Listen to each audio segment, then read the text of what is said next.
నమస్కారం ఘంటారావానికి స్వాగతం. ముందుగా ప్రధాన అంశాలు. విజయవాడలో సాధారణ స్థితికి జనజీవనం. ప్రారంభమైన చిరు వ్యాపారాలు, తెరుచుకున్న దుకాణాలు.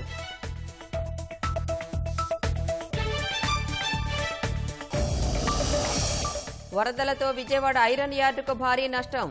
తుప్పుపట్టిన ఇనుము, వ్యాపారులకు కోలుకోలేని దెబ్బ.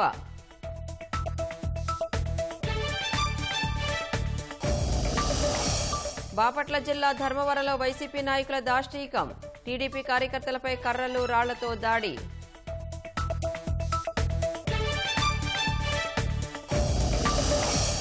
ముంబై నటి కేసులో 2 పోలీసులపై సస్పెన్షన్. ఏసీపీ హనుమంతరావు, సిఐ సత్యనారాయణపై వేటు.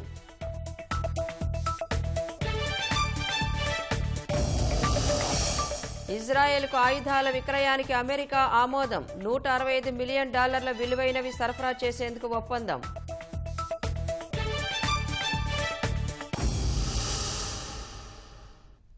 విజయవాడ వరద ప్రభావిత ప్రాంతాల్లో జనజీవనం దాదాపుగా సాధారణ స్థితికి వస్తోంది. ఇళ్లు, దుకాణాల్లో వరద వేడింది. కండ్రిక, అంబాపురం, జక్కంపూడి ప్రాంతాల్లో ఫైర్ ఇంజన్లు వెళ్లే దారి లేకపోయిన చోట అక్కడక్కడ మురుగునీరు ఉంది. ప్రభుత్వ సహాయ చర్యలపై సంతృప్తి వ్యక్తం చేస్తున్న బాధితులు పరిహారం కూడా తగినంత ఇస్తే నష్టాల నుంచి గట్టెక్కుతామని విశ్వాసం వ్యక్తం చేస్తున్నారు. విజయవాడలోని వరద ప్రభావిత ప్రాంతాల్లో జనజీవనం కుదుటపడుతోంది. కండ్రిక, అంబాపురం, జక్కంపూడిలోని కొన్ని లోతట్టు ప్రాంతాలు మినహా నగరమంతటా ఇల్లు, దుకాణ సముదాయాలు పూర్తిగా వరద నీటి నుంచి బయటకొచ్చేశాయి. 10 రోజులకు పైగా వరద నిల్వ ఉండడంతో ఇల్లు దెబ్బతిన్నాయి. అగ్నిమాపక శకటాలు వెళ్లేందుకు వీలు పడని చిన్న చిన్న వీధుల్లో ఇంటి యజమానులే తమ గృహాలను శుభ్రం చేసుకుంటున్నారు. ఇంట్లో సామాన్లేవీ పనికొచ్చేలా లేవనే ఆవేదనే అంతటా వినిపిస్తోంది.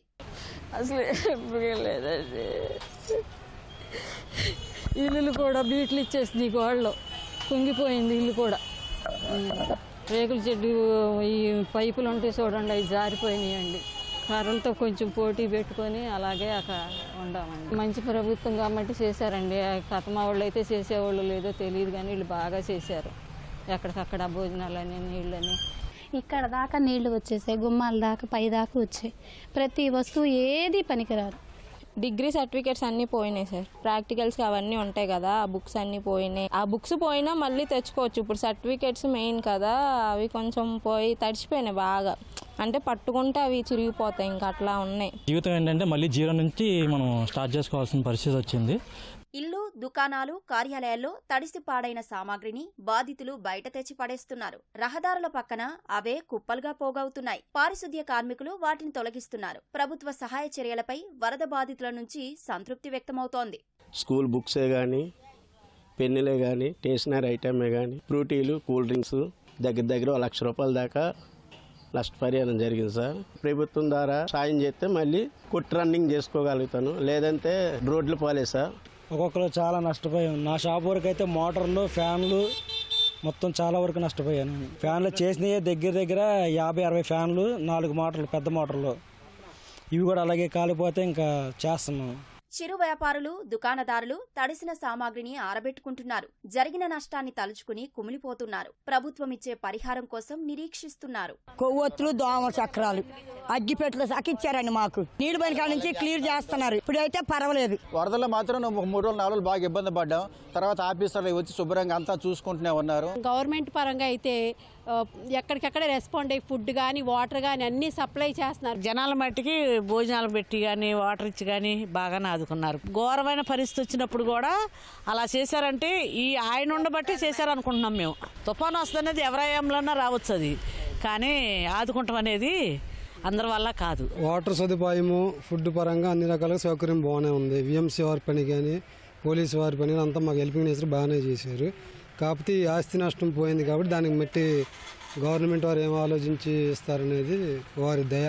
వరదల్లో నీట మునిగిన వాహనాలతో మెకానిక్ షాపులు, షోరూంలు నిండిపోతున్నాయి. సో వెహికల్స్ ఇవి రిపేర్ చేయడానికి కూడా ఒక వెహికల్కి 5 to 6 hours 7 hours పడడం వల్ల, సో తక్కువ వెహికల్స్ చేయడం వల్ల అవుతుంది.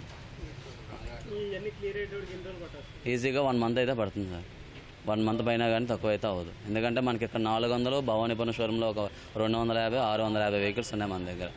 సో ఇవి అయితే మట్టికి టైం అయితే పడుతుంది. స్టాఫ్ మా దగ్గర యాక్చువల్గా ఎప్పుడూ అయితే ఒక 7 members 8 members ఉంటారు.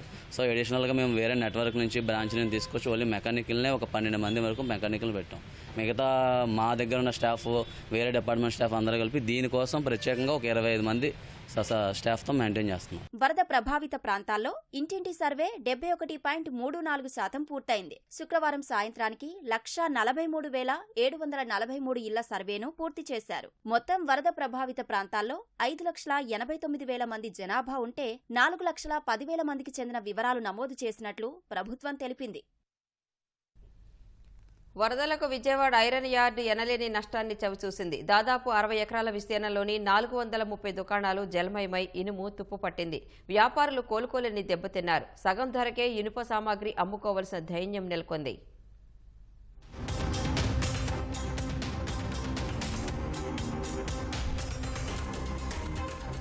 విజయవాడ భవానీపురంలో సుమారు 60 ఎకరాల్లో విస్తరించిన ఐరన్ యార్డు ఆసియాలోని అతిపెద్దదిగా పేరొందింది. ఇక్కడ 430 వరకు హోల్సేల్ వ్యాపార దుకాణాలు ఉన్నాయి. అత్యధికంగా 250 ఐరన్ షాపులున్నాయి. ప్లైవుడ్, శానిటరీ, పైపులు, ఆగ్రో, కెమికల్, నిత్యావసర వస్తువుల packing, transports, paper, electricals, hardware దుకాణాలు కూడా వందల్లోనే ఉన్నాయి. ఈ నెల 1న యార్డును వరద చుట్టుముట్టింది. 3 నుంచి 6 అడుగుల మేర నిలిచింది. కొన్ని దుకాణాల్లో ఇంకా నీరు నిల్వ ఉండగా కొంత సామాగ్రిని వెలుపలికి తెచ్చి ఉంచారు. తడిసిన హార్డ్వేర్ మొత్తం రంగు మారింది. ఈ షాపులో నాకు సుమారుగా 3.5 అడుగు వాటర్ వచ్చిందండి. ఈ మెటీరియల్ ఇంకా పచ్చి కూడా ఆరలేదండి. ఇక్కడ జస్ట్ ఇంకా వాటర్ ఇంకా ఉందండి. ఇక్కడ వాటర్ ఇంకా ఆరిపోలేదు. ఇదిగోండి మొత్తం అంతా రెడ్డిష్గా మారిపోయి అంతా మెటీరియల్ అంతా డ్యామేజ్ అయిందండి. టన్ను వచ్చి ఇవాళ 70,000 రూపాయలు ఉందండి. వచ్చిన కస్టమర్ ఏం చేస్తాడంటే వచ్చి 70,000 రూపాయలు అంటే నాకు అది తీసుకోడు. ఈ స్టాక్ అయితే మాకంటే ఫుల్ డెడ్ అయిపోతుంది. లేదంటే మేము 5,000 రూపాయలు 4,000 రూపాయలు తక్కువ అమ్ముకో. వాళ్ళకి ఏమవుతుందంటే ఎవరైనా సరే ఇప్పుడు ఉన్న స్టాకు పోదు, కొత్తది కొనుక్కోవాలంటే మా దగ్గర మరి ఫైనాన్షియల్గా మాకు ఇబ్బంది ఉంటుంది. యాక్చువల్గా ఐరన్ అంటే ఓపెన్లో పడి వేసుకోవచ్చు. మేము షెడ్ వేసుకున్న కారణం ఏంటంటే దీన్ని ఇది అవ్వకుండా కలర్ మార్కుండా ఉండడం కోసం ఎంత ఖర్చు పెట్టి చేసేసుకున్నాం. ఇప్పుడు అయినా కూడా దురదృష్టం అట్లా ఇదైంది. ఇక్కడ ఉన్న ఈ బైండింగ్ వైర్ ఏదైతే ఉందో రెడ్డిష్ వస్తే ఎవరూ తీసుకోరు. ఇంచుమించు 30 టన్నుల దాకా నీళ్ళల్లో ఇక్కడ తడిసి ఉంది. ప్రజెంట్ సేల్ అన్నది వర్షాలు పడిన కాడి నుంచి ఇక్కడ ఇంకా రన్నింగ్లోకి రాలేము. ఇవాళకి కూడా మేము మా ఇండస్ట్రీలో వాటర్లోనే ఉంది. ఇంకా బాగు చేయడానికి ఎన్ని రోజులు టైం పడుతుందో కూడా మాకు ఒక క్లారిటీ లేదు. కబేలా ఇండస్ట్రియల్ ఏరియాలో మా ఫ్యాక్టరీ దాదాపు 10 అడుగుల వరకు వాటర్తో ఫ్లడ్తో మునిగిపోయింది. Barbed wire, chain link, wire netting, heavy zinc coated మెటీరియల్స్తో తయారు చేస్తాం క్వాలిటీ ప్రొడక్ట్స్. ఈ వాటర్లో తడిసిపోవటం వల్ల డ్యామేజ్ అయ్యి మళ్ళీ ప్రొడక్షన్ చేయడానికి ఉపయోగపడవు. ఫ్యాక్టరీలో ఉన్న మిషనరీ, జనరేటరు, రా మెటీరియల్స్ పూర్తిగా మునిగిపోయినాయి. 6 lakhs స్టాక్ ఉందండి. ఈ మిషనరీ ఇవన్నీ కూడా 16 లక్షల వరకు వర్త్ అవుతాయి. టూల్స్ కానీ, ఇన్వర్టర్స్ కానీ, ఫర్నిచర్ కానీ ఏవి మళ్ళీ ఉపయోగపడవు సార్. విశాఖ, హైదరాబాద్, రావులపాలెం, కోల్కతా, రాయ్పూర్ సహా ఇతర రాష్ట్రాల నుంచి వచ్చే ఇనుప సామగ్రిని ఇక్కడి హోల్సేల్ వ్యాపారులు రాష్ట్రంలోని రీటైల్ వర్తకులకు టన్నుల చొప్పున విక్రయిస్తుంటారు. ఇప్పుడు రంగుమారిన ఇనుప సామాగ్రిని అయినకాడికి అమ్ముకోవడం మినహా మరో దారి లేదని వ్యాపారులు వాపోతున్నారు. ఫ్లడ్ వాటర్ అనేటప్పటికి మట్టి వస్తుంది. ఆ మట్టి మూలాన అది మొత్తం ప్యాక్ అయిపోతుంది లోపల. ఇక విత్ ఇన్ డేస్లో మెటీరియల్ అంతా ఖరాబ్ అయిపోద్ది. నా దగ్గర దాదాపు 750 టన్నులు అంటే దాదాపు 5 కోట్ల రూపాయల మెటీరియల్ ఉంది టోటల్. దీంట్లో 30% పోతుందో 40% పోతుందో నేను అమ్మేదాకా కూడా చెప్పలేని పరిస్థితి నా పరిస్థితి. దీనికి పాలిష్ గీలిష్ చాలా ప్రాసెస్ ఉంటుంది. వాళ్ళంతా కెమికల్ అది 1, 2 ఒక 10 షీట్లు 20 షీట్లు అయితే ఇది ఉంటుంది. కానండి ఇంతంత క్వాంటిటీ మళ్ళీ మనం దాన్ని ప్రాసెస్ చేయడానికి కూడా వల్ల ఏ పని కాదనమాట. దీని మీద దాదాపు 18% GST కడుతున్నాం. ఈ ఉన్న స్టాక్ మీద ట్యాక్స్ ఎగ్జంప్షన్ ఇస్తున్నా నేను కొంత సేవ్ అవుతాను. లేబర్ షీట్స్కి కానీ మన గోడౌన్ షీట్స్కి కానీ వాడే షీట్స్ అండి 2 days 3 days వాటర్లో ఉంటే కనుక ఇది మొత్తం రంగు షేడ్ అయిపోద్దండి. టోటల్ షేడ్ అయిపోతే మనకి దీంట్లో 50% రేటు కూడా మనకి గిట్టదండి. మా గోడౌన్లో అరౌండ్ 200 to 300 tons జీసీ స్టాకే ఉంది సార్. ఇప్పుడు ఉన్న మార్కెట్ సినారియోకి మనకి సేల్ కూడా సరిగ్గా లేదండి. ఈ గనక ఇంకో 10 days ఇలాగే సినారియో కంటిన్యూ అయితే ఈ స్టాక్స్ మనకి పర్చేస్ ప్రైస్ కూడా రాదు సార్ మనకి. ఐరన్ యార్డు మొత్తంగా రోజు 4 నుంచి 5 కోట్ల వరకు వ్యాపారం జరుగుతుంది. ఇప్పుడు 15 రోజులుగా వ్యాపారం అటకెక్కింది. బ్యాంకుల నుంచి ప్రభుత్వం వడ్డీ లేని రుణాలు ఇప్పించాలని వ్యాపారులు కోరుతున్నారు. ఇనుముకి ఇన్సూరెన్స్ రాదని అంటారు, కానీ తుప్పొట్టిపోయిన వస్తువు ఎవరు కొనరు సార్. ఫ్రెష్ ఐరన్ 63 రూపాయలు కేజీ ఉంటే తుప్పు 30 రూపాయలు 31 రూపాయలు జరుగుతూ ఉంది. ఐరన్ మార్కెట్లో ఒక చిన్నపాటి వ్యాపారస్తుడైన 500 గజాల నుంచి 1000 గజాల షాప్ ఉంటుంది. 500 గజాల్లో స్టాక్ అంటే లీస్ట్ 200 నుంచి 300 టన్నులు స్టాక్ మెయింటైన్ చేయిందే అతనికి ఐటెం కలవదు. ఎంత నీచంగా లెక్కేసుకున్నా ఒక్కొక్క షాపు వాడు సుమారు 25 లక్షల నుంచి 50 లక్షల రూపాయలు మినిమం లాస్ అయి ఉంటాడు ఒక్కొక్క షాపు వాడు. సుమారు 400 షాపులు ఉన్నాయి మా మార్కెట్లో. 40% 50% వరకు నష్టపోయామండి మేమందరం ఉన్న స్టాకులో. బ్యాంకు రుణాలు ఉన్న వాటిని పెంచడం, వడ్డీలు తగ్గించడం, MCLR మీద మాకు 1% వేసి మాకు రుణాలు ఇప్పుడు ఇచ్చిన ఇంట్రెస్ట్లు తగ్గించేటట్టుగా మాకు చేయాలని కోరుకుంటున్నామండి మేము. ఇది చూడండి, ఇక్కడ మెష్లో ఇక్కడ మార్క్ కనిపిస్తుందండి. ఇంతవరకు నానిపోయి ఉన్నాయండి 10 రోజుల పాటు. ఒకసారి లోపల రండి. ఈ చుట్టలు మొత్తం అన్నీ కూడా ఎర్రగా విడిగా గనక మనం బయట ఆ సరికేస్తే ఏం కాదండి, తుప్పెక్కదు. కానీ ఈ ప్యాకింగ్లో ఉండటం వలన 10 రోజులు నీళ్ళల్లో నానిపోవటం వలన అది తుప్పెక్కేస్తుంది. తుప్పు వచ్చిన తర్వాత ఎవరు కొనరు. ఇవన్నీ కూడా 50%కే. దగ్గర ఈ MS వెల్డ్ మెష్ మొత్తం 67 టన్నులు ఉంది. ఇక్కడ కిలో 62 రూపాయలు చొప్పున, ట్యాక్స్ లేకుండా 62 రూపాయలు. దాంట్లో సగం వస్తుందండి. గోడౌన్ల అద్దెలు, ఇంట్రెస్ట్లు, జీతాలు, ఇవన్నీ కూడా మెయింటెనెన్స్లు. 15 రోజుల పాటు వ్యాపారం లేదు. 15 రోజుల పాటు మెయింటెనెన్స్ ఆగిపోయిందంటే వ్యాపారం లేకుండా ఆ పరిస్థితి అర్థం చేసుకోండి ఎంతవరకు ఉంటుందో, లాస్ ఎంతవరకు ఉంటుందో. బుడమేరుకు 4.5 కిలోమీటర్ల దూరంలో ఉన్న ఐరన్ యార్డులో మురుగు కాల్వలే లేవు. అందుకే బుడమేరు వరద నేరుగా దుకాణాల్లోకి చొచ్చుకెళ్లింది. మురుగునీటి కాల్వల నిర్మాణానికి 4 కోట్లు ఖర్చవుతుందని గత ప్రభుత్వ హయాంలో అంచనాలు సిద్ధం చేసినా అంతకుముందు చేపట్టిన పనులకు బిల్లుల చెల్లింపులు జరగలేదు. ఫలితంగా కాల్వల నిర్మాణ పనులు స్తంభించాయి. భవానీపురం ఐరన్ యార్డ్లో వరద పరిస్థితి తగ్గుముఖం పట్టినప్పటికీ ఇంకా సాధారణమైనటువంటి క్రయ విక్రయాలు అయితే ప్రారంభం కావటం లేదు. ఇప్పటికి కూడా చాలా వరకు ఐరన్ పైపులు కావచ్చు, ఐరన్ సంబంధించినటువంటి సామగ్రి కావచ్చు, ఇంకా నీటి నుంచి బయటకు వచ్చినప్పటికీ వాటికి చెమ్మ అయితే ఏమాత్రం వదలలేదు. అలాగే ఇతర అనుబంధ పరిశ్రమలు, ప్లైవుడ్, ఇతర పరిశ్రమల్లో కూడా సాధారణమైనటువంటి పరిస్థితి మళ్ళీ ఏర్పడలేదు. కార్మికులు అయితే మళ్ళీ ప్రాంతానికి వచ్చి తమ కార్యకలాపాలను ముందు ఇక్కడ ఉన్నటువంటి శుభ్రం చేసే పనిలో ఉన్నారు. కేంద్ర ప్రభుత్వం గతంలో ఏదైతే కోవిడ్ సమయంలో చిన్న మధ్య తరహా పరిశ్రమల్ని ఆదుకునేందుకు ఏ విధమైనటువంటి రుణాల విషయంలో రాయితీ, వడ్డీ విషయంలో రాయితీలు ఏ విధంగా ఇచ్చాయో ఆ విధంగా ప్రభుత్వం వాళ్ళకి అదనంగా రుణాలు ఇప్పించే విషయంలోనూ, అలాగే ఇప్పుడున్నటువంటి వడ్డీని కొంతవరకు పోస్ట్పోన్ చేసి తిరిగి వడ్డీ చెల్లించే కాలపరిమితిని పెంచే విధంగా కూడా ఆదుకుంటే తప్ప తిరిగి సాధారణ పరిస్థితి వచ్చే అవకాశం లేదని చెప్పి వ్యాపారులు అంటున్నారు. భవానీపురం నుంచి కెమెరామెన్ నరేష్తో Srinivas Mohan, ETV news. Ramoji group పిలుపుతో తెలుగు రాష్ట్రాల్లోని వరద బాధితులను ఆదుకునేందుకు దాతలు ముందుకొస్తున్నారు. ఈనాడు సహాయ నిధికి విరాళాలు అందిస్తున్నారు. హైదరాబాద్కు చెందిన ప్రముఖ వైద్యులు పద్మశ్రీ డాక్టర్ AS నారాయణ, ఆయన కుమారుడు డాక్టర్ సాయిరాం 2 లక్షల రూపాయలు ఇచ్చారు. ఈ మేరకు ఈనాడు మేనేజింగ్ డైరెక్టర్ కిరణ్ను కలిసి చెక్ అందజేశారు. ఇక బెంగళూరుకు చెందిన front arts engineers private limited 1 లక్ష రూపాయలు, ఆముదాల వలసకు చెందిన అశోక్ పాఠశాల యాజమాన్యం విద్యార్థులు కలిసి 1 లక్ష, మహబూబ్ నగర్ శ్రీ వాసవి డిగ్రీ PG కళాశాలకు చెందిన ఓబుగారి శ్రీనివాసయ్య ఈనాడు సహాయ నిధికి 1 లక్ష రూపాయలు వితరణ చేశారు. విజయవాడ వరద ప్రభావిత ప్రాంతాల్లో కుళాయిల ద్వారా వచ్చే నీటిని 4-5 రోజుల పాటు ఎవరూ తాగొద్దని పురపాలక మంత్రి నారాయణ సూచించారు. కండ్రిక జర్నలిస్ట్ కాలనీలో ఆయన పర్యటించారు.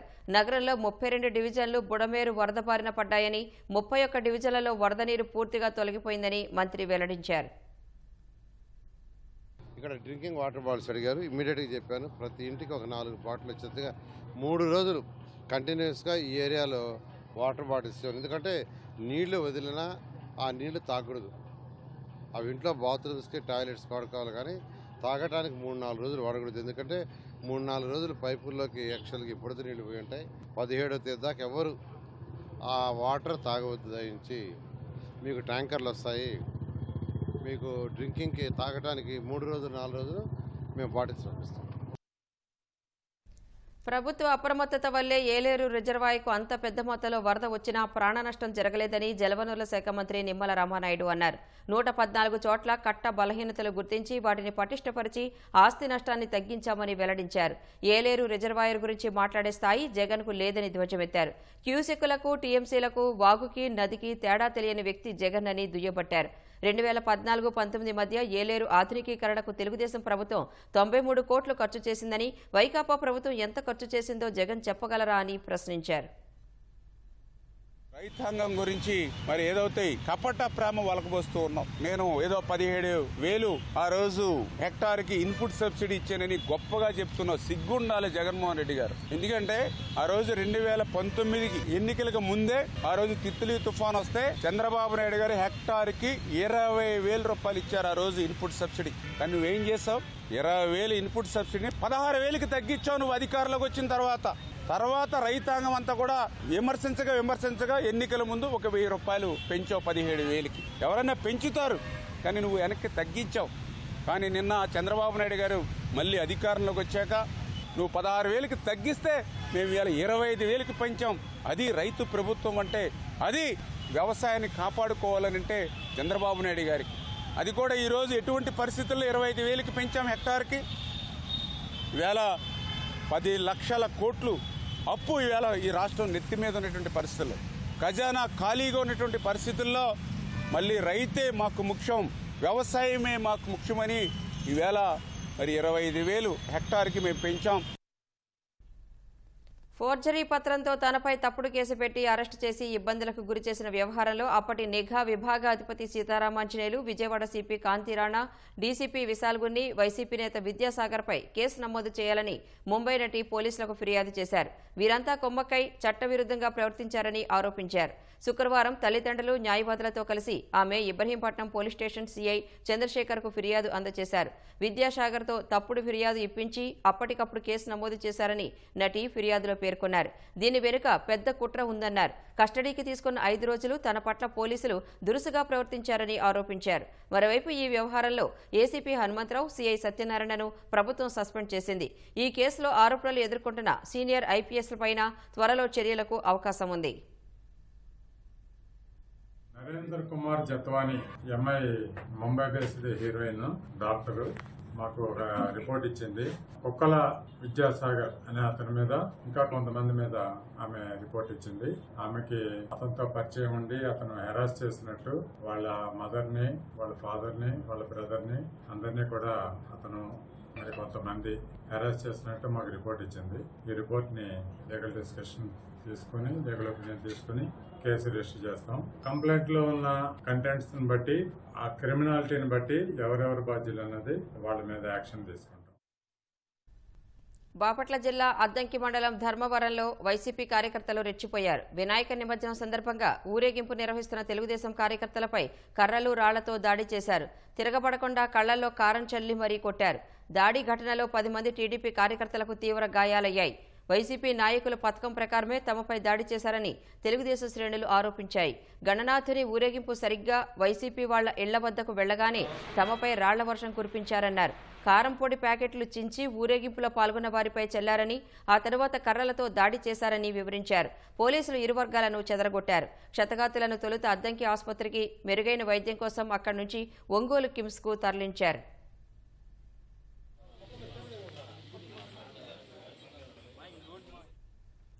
గోదావరి వరద ప్రవాహంతో ఇళ్లలోకి పాములు వస్తున్నాయి. కోనసీమ జిల్లా పోలవరం మండలం మురుమళ్లలోని గోకవరపు మణికంఠ ఇంట్లో తాచుపాము హల్చల్ చేసింది. వంటగదిలో నల్లతాచును గుర్తించిన కుటుంబీకులు భయభ్రాంతులకు గురయ్యారు. పామును చూసిన వెంటనే భీమనపల్లికి చెందిన స్నేక్ క్యాచర్ గణేష్ వర్మకు సమాచారం అందించారు. బుసలు కొడుతున్న ఆ నల్లతాచును ఆయన చాకచక్యంగా అదుపు చేశారు. డబ్బాలో బంధించి జనావాసాలు లేని ప్రాంతాల్లో వదిలారు. వరద నీటి ప్రవాహంతో విషసర్పాలు జనావాసాల్లోకి వస్తున్నాయని, వాటిని చంపొద్దని స్నేక్ క్యాచర్ కోరారు. పాము కనిపించిన వెంటనే తనకు సమాచారం ఇవ్వాలని గణేష్ వర్మ స్థానికులకు విజ్ఞప్తి చేశారు. అనంతపురం జిల్లా కనేకల్ మండలం మాల్యం, నాగేపల్లి గ్రామాల మధ్య హెచ్ఎల్సీ కాలువపై ఉన్న వంతెన కుప్పకూలిపోయింది. బోరు లారీ వంతెన దాటుతుండగా ఈ ఘటన జరిగింది. ప్రమాదంలో ఎవరికీ హాని కలగకపోవడంతో స్థానికులు ఊపిరి పీల్చుకున్నారు. ఈ ఘటనతో కనేకల్ నుంచి బళ్ళారికి రాకపోకలు నిలిచిపోయాయి. కనేకల్ హెచ్ఎల్సీ సబ్ డివిజన్ పరిధిలో ఇప్పటి వరకు 7 వంతెనలు కుప్పకూలిపోయాయి. మరికొన్ని శిథిలావస్థలో కూలిపోవడానికి సిద్ధంగా ఉన్నాయి. గత ప్రభుత్వంలో కూలిపోయిన వంతెనలను అప్పటి జగన్ సర్కార్ పట్టించుకోలేదని స్థానికులు చెబుతున్నారు. గత 5 ఏళ్ల వైసీపీ పాలనలో హెచ్ఎల్సీ ఆధునికీకరణ పనులకు 1 పైసా నిధులు విడుదల చేయలేదని రైతులు గుర్తు చేసుకుంటున్నారు. నిధులు విడుదల చేయకే ఈ దుస్థితి వచ్చిందని ప్రజలు ఆందోళన వ్యక్తం చేశారు. ప్రభుత్వ యంత్రాంగం సాంకేతికతను క్రమంగా అందిపుచ్చుకుంటోంది. గుంటూరు జిల్లా తెనాలిలోనూ దోమల నివారణకు డ్రోన్లు వినియోగిస్తున్నారు. ఖాళీ ప్రదేశాలు, కాలువలపై డ్రోన్ల ద్వారా దోమల మందును ప్రయోగాత్మకంగా స్ప్రే చేశారు. విజయవాడ వరద బాధితులకు డ్రోన్ల ద్వారా ఆహారం సరఫరా చేయడాన్ని స్ఫూర్తిగా తీసుకున్న తెనాలి మున్సిపల్ కమిషనర్ బండి శేషన్న డ్రోన్ తెప్పించి తెనాలి రజక చెరువులో దోమల మందు చెల్లించారు. మన ప్రాంతంలో ఎక్కువగా వేకెంట్ సైట్స్ ఉన్నాయి. అక్కడ నుంచి దోమలు వస్తూ ఉంటాయి. వాటి నుంచి రక్షించాలనేసి ప్రతినిశ్చయంతో మన పట్టణంలో ఉన్నటువంటి వేకెంట్ సైట్స్ అన్నీ కూడా ఐడెంటిఫై చేసాము. లార్వా దశలను చంపాలని చెప్పేసి మామూలుగా అయితే కనుక స్ప్రేయర్స్ ద్వారా స్ప్రేయింగ్ చేస్తూ ఉంటాం. కానీ చాలా ఎకరాలలో ఈ యొక్క సైట్లు ఉన్నాయి కాబట్టి ఆ ప్రాంతాన్ని మేము ఒక వ్యక్తిగా వెళ్ళి చేయాలంటే ప్రాబ్లం కాబట్టి దీన్ని అడ్రస్ చేయడానికి డ్రోన్ సిస్టమ్ ద్వారా ఈ యొక్క స్ప్రేయింగ్ చేయాల్సి ఆలోచనతోటి ఇక్కడికి రావడం అయింది. అక్టోబర్ 2న అనకాపల్లి జిల్లా బుచ్చయ్యపేట మండలం వడ్డాదిలో నిర్వహించే రక్తదాన కార్యక్రమాన్ని విజయవంతం చేయాలని సభాపతి అయ్యన్న పాత్రుడు పిలుపునిచ్చారు. రక్తదాన శిబిరానికి సంబంధించి నర్సీపట్నంలో గోడ పత్రికలను ఆవిష్కరించారు. ఈ శిబిరాన్ని ఏర్పాటు చేస్తున్న అమ్మా హెల్పింగ్ హ్యాండ్స్ సంస్థకు ధన్యవాదాలు తెలిపారు. చాలా మంది రక్తం దొరక్క చాలా మంది ఇబ్బంది పడుతున్నారు. అంచేత అందరూ కూడా రక్తదాన కార్యక్రమాలు పెట్టడం చాలా పుణ్యమైన కార్యక్రమం. మీరు 1,00,000, 2 లక్షలు డొనేషన్లు ఇవ్వడం కాదు, రక్తదానం ఇస్తే కొంతమంది ప్రాణాలు కాపాడడానికి చాలా అవకాశం ఉంటుంది. కాబట్టి ఇటువంటి రక్తదానాలు అందరూ చేయవలసిన అవసరం ఉందని మనం చేస్తున్నాను. మీరు రక్తదానం ఇచ్చేవాళ్ళు రాత్రి మాత్రం బ్రాంతి మందు తాగొద్దండి. మందు తాగితే మీ రక్తం పనిచేయదు. అంచేత ఒక్కరోజు మందు మానేసి వడ్డాది వెళ్ళి ఎక్కువ మంది పాల్గొని మీరు రక్తం ఇస్తే ఎంతో మంది ప్రాణాలు కాపాడడం వాళ్ళు అవుతారు. జమ్మూ కాశ్మీర్లోని కిస్తవాడ్ జిల్లాలో ఉగ్రవాదులతో జరిగిన ఎదురుకాల్పుల ఘటనలో 2 సైనికులు అమరులయ్యారు. మరో 2 సైనికులు తీవ్రంగా గాయపడ్డారు.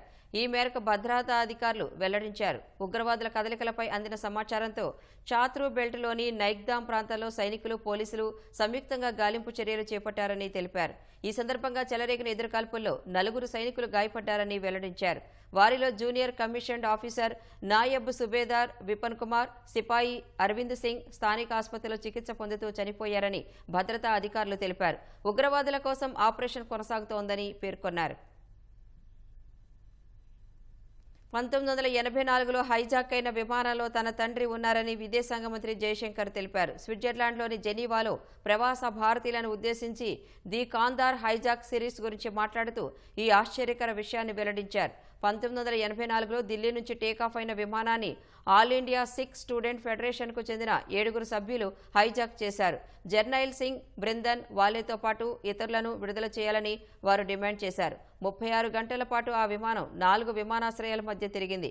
చివరకు అధికారుల కృషితో విమానంలోని ప్రయాణికులంతా సురక్షితంగా బయటపడ్డారు. I haven't seen the film, so I don't want to comment. But I'll tell you something interesting. In 1984, there was a hijacking. I was part of the team which was dealing with it. My son was a few months old. It was my day to go back home and feed my son at lunch. Okay. So I rang up my mother actually to tell her, look, I can't come, there's a hijacking. And then I discovered my father was on the flight. Fortunately, nobody got killed. And it was interesting because on the one hand, I was part of the team which was working on the hijacking. On the other hand, I was part of the family members who were pressing the government on the hijacking. ఇజ్రాయెల్కు $165 million విలువైన ఆయుధాల విక్రయాలకు ఆమోదం తెలిపినట్లు America విదేశాంగ శాఖ వెల్లడించింది. ఇందులో ఆయుధాల విడిభాగాలు, మరమ్మతుల పరికరాలు, tool కిట్లు, సాంకేతిక, రవాణా సహకారం ఉన్నట్లు అంతర్జాతీయ మీడియా పేర్కొంది. ఆయుధాల సరఫరా 2027 నాటికి ఉండొచ్చని తెలిపింది. హమాస్తో పోరు సందర్భంగా $20 బిలియన్ విలువైన ఆయుధాలను ఇజ్రాయెల్కు సమకూరుస్తామని ఈ ఏడాది ఆరంభంలో అమెరికా ప్రకటించింది. వాటిలో F-15 ఫైటర్ జెట్లు ఉంటాయని తెలిపింది.